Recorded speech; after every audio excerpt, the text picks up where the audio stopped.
David Chuter, thank you very much for joining us on AU Manufacturing Conversations. Hi Brent, pleasure to be here. Pleasure of mine.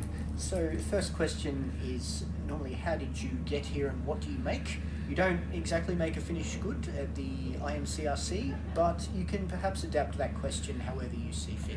Yeah, it's a good question. And coming from a long history in automotive manufacturing, I was in the business of designing and making things. You know, we set up businesses around the world and you could see what you physically contribute towards driving around in cars. This role has been very different in a CRC where the benefits are actually realised by others. And that takes a bit of getting used to. But the opportunity that you can do through CRCs is real transformation that contributes to individual businesses, to some of Australia's leading research organisations, but more importantly, what you can do to incentivise others in the Australian manufacturing industry to jump on the bandwagon, to embrace things like new technologies, new business models. And that's been the really exciting part of leading a CRC, is that you can create transformation across the nation. I'd like to know the experience for yourself of going from an SME manufacturer to an organisation like IMCRC. Tell me about how that looked to you. Yeah, it's an interesting question, Brent, because I do think that while we talk about IMCRC being a uniquely industry-led CRC, we've got people on our board, people on our management team and staff who have deep manufacturing and also deep innovation and research experience. I actually think that my greatest qualification for the type of role we've been doing and working with small and medium manufacturing businesses is having come from leading an SME business. I was CEO of a company called MHG Asia Pacific. We had factories in Melton in Victoria. We had factories in Geelong making all the glassware, windscreens and so on. And we had a factory up in Thailand as well, supporting the Thailand industry. SMEs are unique. They make up such a large proportion of industry in this country. They have unique challenges because of their lack of scale, their cash flow restrictions, their ability to get skills, their ability to recruit, and therefore they have to be very innovative in terms of the way they go about things. So I think having had the experience of working with SMEs and particularly family-owned businesses, I've been able to understand a lot of the companies that we've engaged with in the CRC and respectfully put myself in their shoes and think through what are the challenges they're trying to resolve, what are the risks, what are the opportunities, and what barriers would they see when they come across the opportunity to do innovation, the opportunity to work with universities. You know, CRCs work in a very specific space where we exist to try and get more engagement between business and universities and vice versa. And while we have some of the most wonderful academic and research institutions and some of the highest numbers per capita of people that work in these institutions, when you look at the OECD ranking, we have the lowest level of collaboration between businesses and between research organisations. I'd argue we've got a low level of collaboration between businesses on their own. And so CRCs exist to try and incentivise that type of collaboration and partnership. So coming from an experience of an SME, I think that's the bit, not just my manufacturing experience, but the SME experience that's given me a unique insight into why 80% of our projects have been successfully engaged with Australian-owned small and medium businesses. I mean, any collaboration requires at its core a great deal of empathy, and you can have a great deal of empathy with those companies that you're speaking to on a day-to-day basis, and they can take you seriously about that. Yeah, it requires, I mean, there's lots of things it requires. Collaboration requires, at the outset, a reasonably good cultural fit. You've got to have a shared idea or vision about what you're trying to achieve together, whether that's two businesses getting together. You know, I've had the experience of how do you grow businesses in Australia, how do you grow businesses internationally, how do you do joint ventures, how do you do acquisitions, how do you do partnerships? And ultimately, beyond the financial transactions, needs to be a good cultural fit with any partners you're looking to work with. And that's exactly the same when it comes to working between universities and businesses, that you've got to find like-minded people with similar ambition, with a focus on a return on investment, and being very clear about why you're looking to partner. What is it you're looking to create? Because what we've seen in our CRC is it's very easy to get hung up by the creation of technology. Actually, what you're creating is a business opportunity. And so as long as you're clear on the why and the how you're doing it, the technology is the enabler, but it's not the end game. And I think that's a trap a lot of companies can quickly fall into in this world of Industry 4.0. What we've tried to do is demystify, I guess, what these technologies can do and really focus on the outcomes and the use of technologies and how that can upskill people and create new business models. That's been the journey we've tried to catalyse in our CRC. I think you've made a similar point, and I like the quote, though I won't be doing it word for word. I think you said in a presentation a while ago that if you digitalize a broken thing, you'll have a digital broken thing. So technology can be wonderful and can be very useful, but it's got to be applied smartly. Yeah, absolutely. And that's why we've been very much focused on, particularly through our education and awareness raising program, we created a platform called FutureMap. And FutureMap effectively is a workshop that SMEs can attend. It runs through a series of case studies. It's designed to demystify what Industry 4.0 is.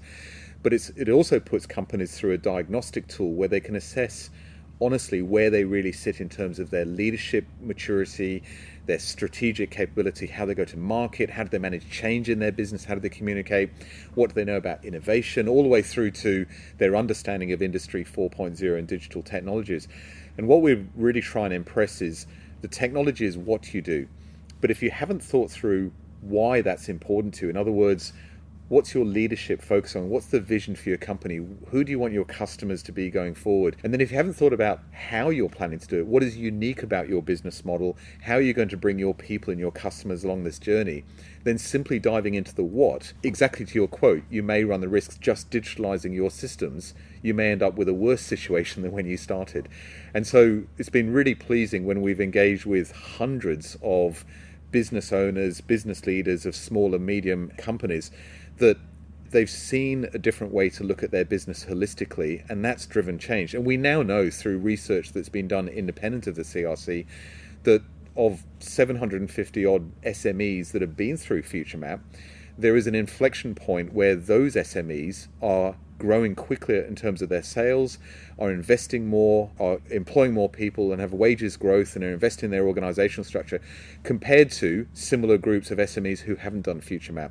So we haven't intended to track that these companies go on to do better things, but we've now got some independent research that Swinburne University's Business School has done that actually has compared the benefit that companies have had through just actually spending time on understanding the opportunity to apply technology. And I think they now get that it's about being clear on why and how you'd apply technology in business models. Why do we do this? Well, coming from an SME perspective, I was very aware that this whole world of Industry 4.0 and now lay onto that cyber resilience and now a world of net zero, these are complex things for small businesses to understand. And there still remains a risk that there is more supply out in the market of people selling technology to companies than there is companies demanding it and purchasing it. And so the risk of that for the small business is that they could get the wool pulled over their eyes, if I can use that phrase, for jumping into and buying a piece of technology that they simply haven't been able to determine whether that's right for their business. So what we're trying to do is get companies to be well enough informed that they can say, I like that technology, I can see the application, it's not quite what I'm looking for, this is what I'd like to look at, can you help me with this? And I'm very clear about why I'm investing in this technology and what it will do for me and my business and my supply chain. That's when I think technology can be very smart in terms of the investments that are made.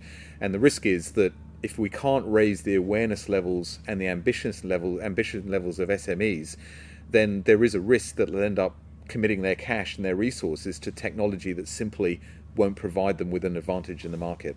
You're in the process of finishing up IMCRC, and I'm sure you're in a bit of a reflective sort of phase. Tell me from this era, what are some of the things that have worked among successful projects, and what are some of the things that stand out among the less successful projects, ones that have failed, if you will?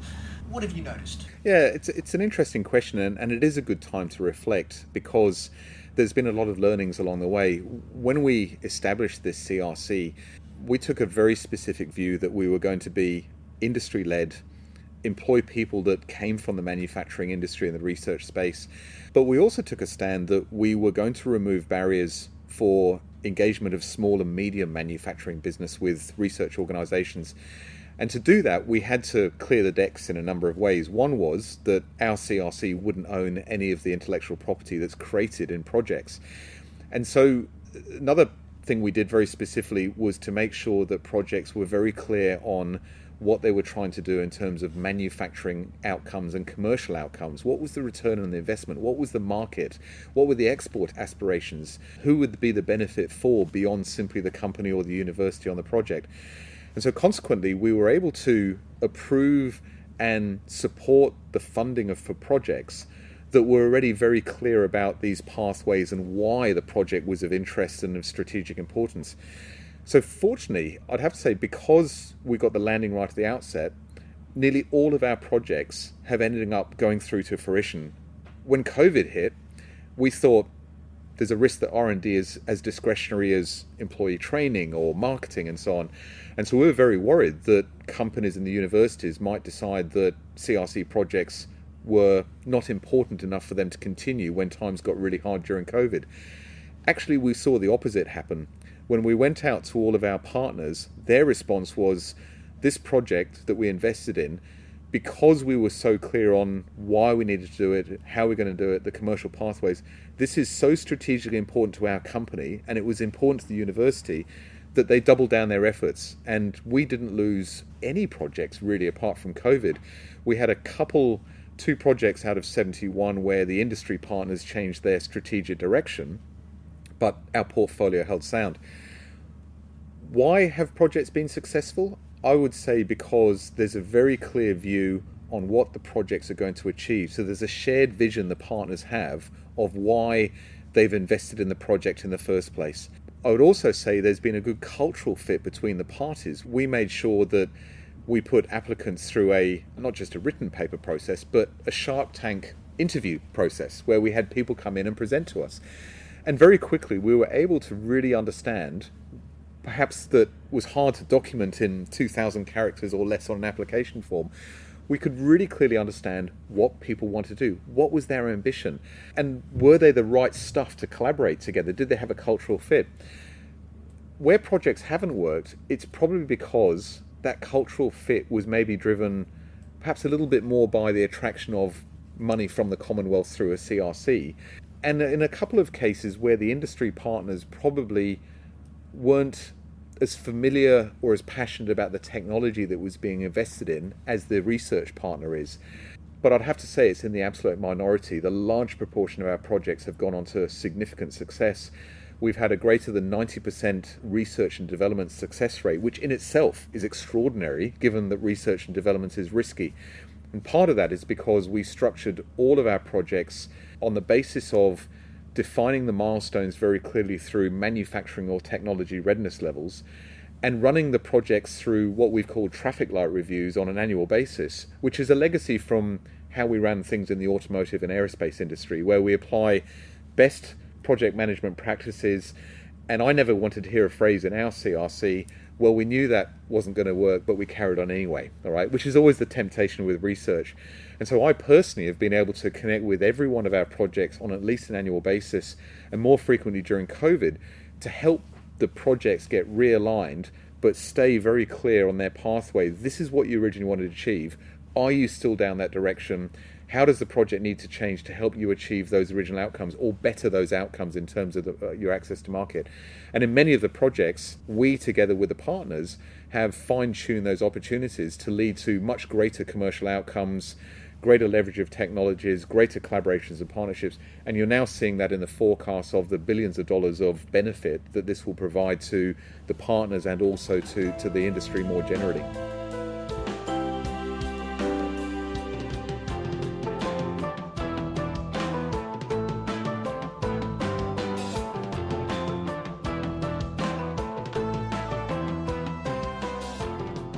Another thing I wanted to ask you about is the smiley curve was an unfamiliar thing a few years ago, but now you rarely go through a presentation where someone doesn't bring it up at an expo or wherever. Tell me about what it looks like to you, the appreciation of the smiley curve by manufacturers and others. Yeah, the smiley curve, we also adopted the smiley curve in terms of communications that we made out to industry.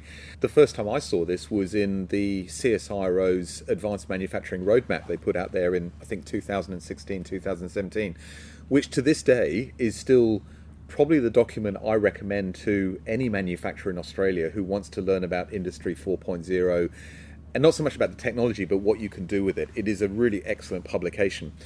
The smiley curve, to me, coming from an automotive background, opened up a couple of opportunities. I'd had the privilege of always working with companies that were very focused on design and development and also research on new ideas. And so the outcome of what you produced was already informed by that.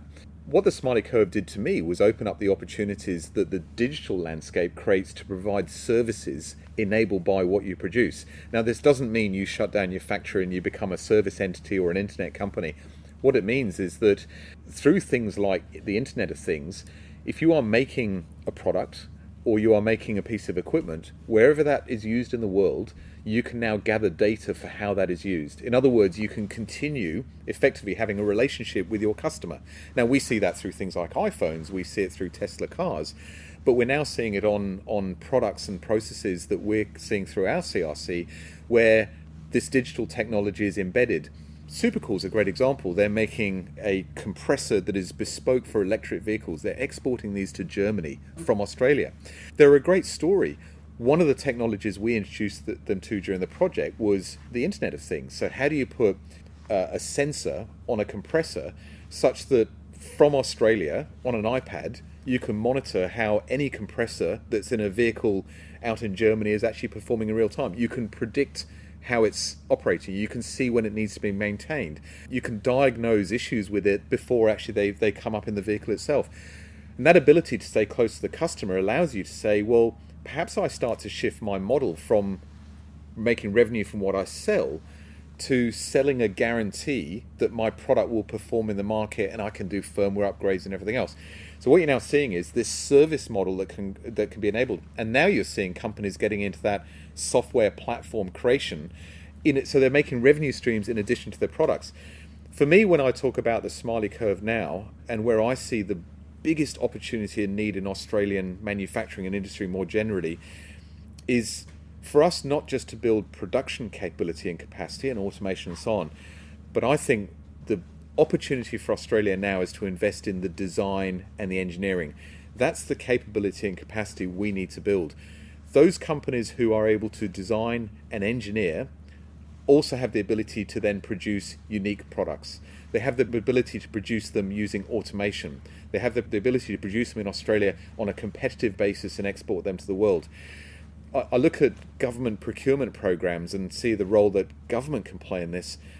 We often hear of government talking about, well, future made in Australia and local content of trams and local content of submarines. It's always been focused on the production bit. That's great, and that's about creating jobs for factory workers. But just imagine a world where we had government saying, in addition to local production, 50% of those submarines must be designed and engineered in Australia. I think you'd find that more than 50% of the production would just take place. You'd be building the capacity and capability in our industry for people to apply smarts, design thinking, engineering, production R&D, and that's going to create many more new ideas and processes and build our capability. So when I look at the smiley curve, I think the area that Australia needs to invest in is actually the first part of the smiley curve is that design engineering. And I've operated in the R&D space for a number of years as a CRC. At the heart of the products that are being made is some real smart uniqueness and the capability to design and develop and engineer. And that's what we really need to invest in Australia. I was hoping you'd bring that up when you made the point in your speech about procurement and the consideration of design and engineering, because I think that those things aren't spoken about enough. There's no company I can think of in Australia that's successful that isn't good at engineering and design. No, and I think, one of the things that I was asked, David, what do you want to achieve 6 years ago when CRC was started up? And I recognise in the automotive industry that we've got lots of great manufacturers in Australia and lots of great companies that do design and engineer. But when I came out of the automotive industry, it was the same names every time that we quoted about Australian manufacturing. It was the likes of your Cochlear and ResMed and Rode microphones. We're using a Rode microphone right here. Most people wouldn't know. This is uniquely designed and engineered in Australia, made in Australia, and exported around the world. We've got Blackmagic video cameras down the road here in Port Melbourne. At the heart of every good company that's doing this is that design and engineering. What I wanted to do in the CRC was build the next bench of these future proud Australian brands that are renowned for their design, engineering, innovation, and also their manufacturing here in Australia. And what we're seeing is those companies that apply that and also apply Industry 4 solutions to the production process, they are more than competitive in terms of making in Australia. We can do it, and we can also be competitive as an exporter as well if we get the mix right. To return to the smiley curve, the bit in the model, the I guess you could call it a low point in the smiley curve, is production.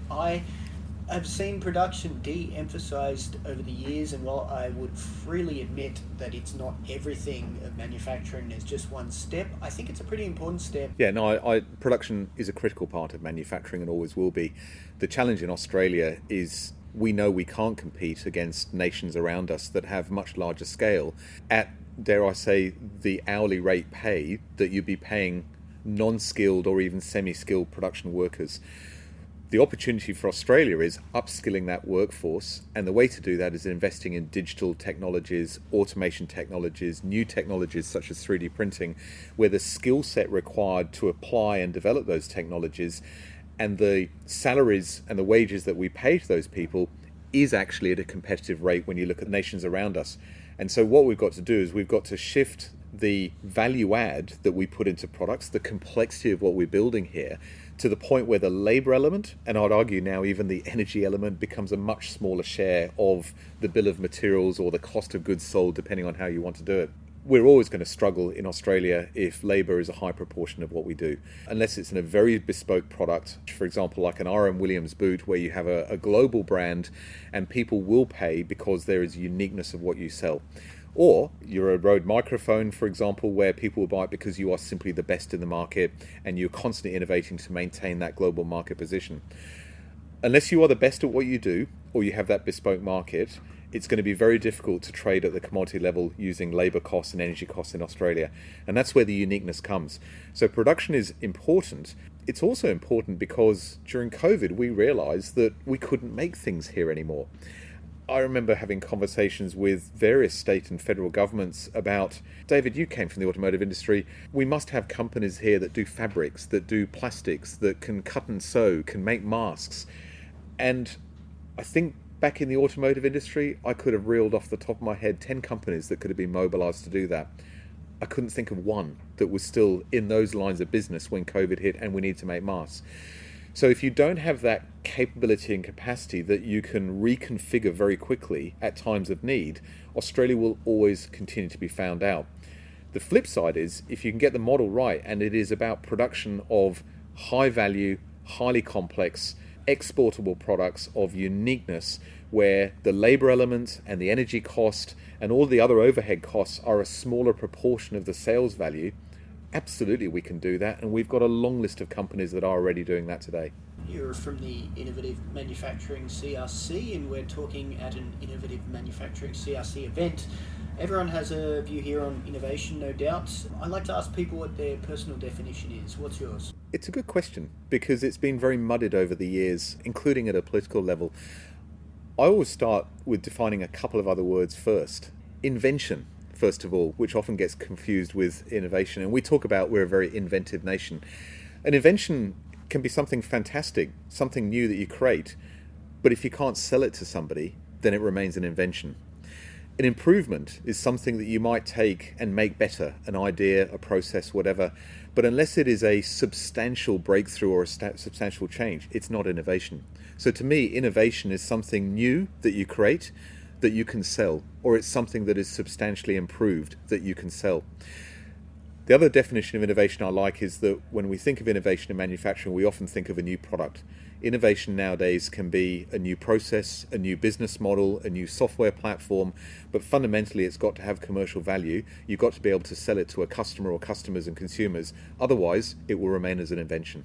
There's a quote from Farrelly from ResMed. He's fond of saying that innovation is when someone signs a cheque, and I personally like that as a definition. Yeah, that said, if you're waiting for someone to sign a cheque, you may never get the journey going. And so innovation is a continuous journey, and it does take a leap of faith, and it does take some ambition and willingness and investment. Effectively, that's what we've seen in our CRC. Yes, we invest Commonwealth money in projects. As a CRC, we should really be what I call a catalyst, a curator, a facilitator. But the good ideas are actually coming from industry. the commercialization will be done by industry, and our job is to try and remove all the barriers and put the incentives in place. We're not there to be the bank. We're not there to derive the benefits. We're there to be a point of time where we catalyse change and we incentivize ambition. But at the end of the day, the check will be there, but you've got to have that leap of faith to get on the journey. And just a couple of things, as we've been talking a while, and you can talk for too long on these podcasts because people just stop listening after a point. Everyone has their limits. I'd like to get your point of view on this stock question. Why does Australia need a strong manufacturing ecosystem further than what you've said above? The simple answer, and it's a bit cliche now, is that manufacturing, or let me put it this way, design and manufacturing should matter to our nation.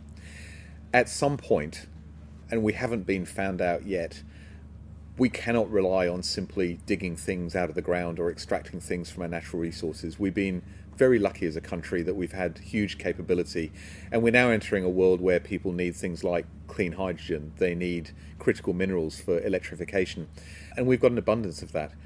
But we're smarter than that. We've got people, we've got universities, we've got industries that can, as we've seen at this showcase, turn great ideas and can manufacture them in Australia. I worry that my kids, who are coming through school now, see the service market as opportunities for them to go into. I've had a wonderful career in manufacturing and hope to still have one going ahead, where the tangible outputs you make, the teams of people you put together, the achievements you can make, and the impact you can make on the world by bringing amazing products and processes is something that we should be renowned for in Australia.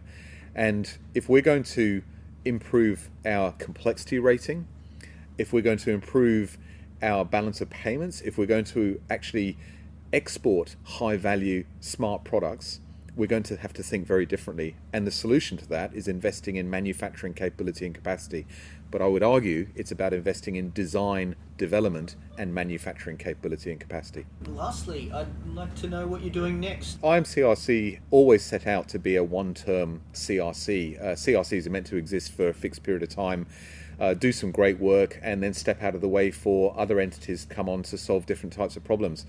That said, when our CRC got up and running in 2016, you can't help but think manufacturing matters more now to Australia than it did in 2016.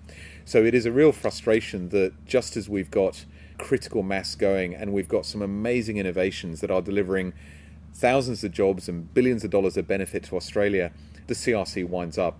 For me, our job is to make sure that all of our projects that we've invested in hit their commercial pathways, take great products to markets. The best legacy we can leave is the benefit to Australia for what these projects will do. And also the benefit that we hope to leave is the continued deployment of our education program FutureMap well into the future to keep incentivising thousands of SMEs around the country to get on their digital transformation journey, and also now start to embrace that whole net zero opportunity as well. Okay, well that's everything we have time for, and it's been a fun conversation, but sadly all good things have to come to an end, and that end is now. Thank you very much for joining us on AU Manufacturing Conversations. Been a pleasure. Thanks, Brent. Cheers.